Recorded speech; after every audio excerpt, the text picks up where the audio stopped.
I have three kids. I have a 14-year-old son, a 12-year-old daughter, and an 8-year-old daughter.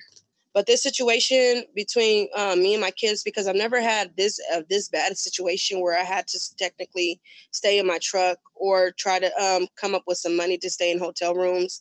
It's been very hard because, for one, we're all crammed up, and it's very stressful because my kids never fought like they do currently, where it's like, move over, I can't move, I can't breathe, I can't it's uncomfortable. It's very stressful, and it's depressing because, for one, it's like, I'm at me as a mother, I should be able to provide for my kids better than what I'm doing right now. Like I said, I've never been in this type of situation. I have health issues where, if I stress too much, because I have Crohn's disease too, I start to bleed really, really bad. And I try not to stress as much because I try to hold my composure together, because I don't want my kids seeing me stress so much, because and then it starts to make them, worry about me and my health and stuff like that. And it's not a good situation for them to be worrying about what I'm going through. I'm trying my hardest to basically keep a smile on my face every day, but inside I'm really torn up. And I feel kids should need to be kids. They need to be in a place, not in a car, not on the streets. They need to be kids. Simple. It makes me very upset that I know that they have room for us, but they just don't want to help us. It's not like I'm asking for help just because I want to ask for help. I really need the help.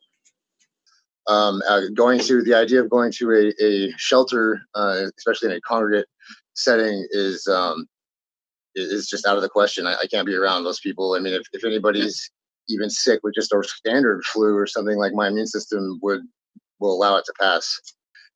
You never know. Like, I'm fearful because you never know. I mean, somebody coughs and spreads this stuff through the air, and then all of a sudden I'm asleep and I unknowingly breathe this virus, or any virus for that matter. It would be better for me to live in a motel versus the convention center, so that my family can stay together, so that I am guaranteed to be separated from any potential exposure to COVID, um, and I have a clean sanitary environment in which to shelter in place, um, without stress. The city deciding to utilize the convention center as a large congregate setting does not help the problem at all. All it does is potentially exacerbate it. You took a bunch of people and crammed them together in a small space. Sure, the beds are 6 feet apart, but that's not going to matter. The solution would be for the city or the county, whomever, to actually utilize and appropriate the funds that were provided by the state for the purpose they were provided for, and that is to put high risk homeless individuals into safe shelters. That would be the solution. Um, that that would be relieve stress like you wouldn't believe.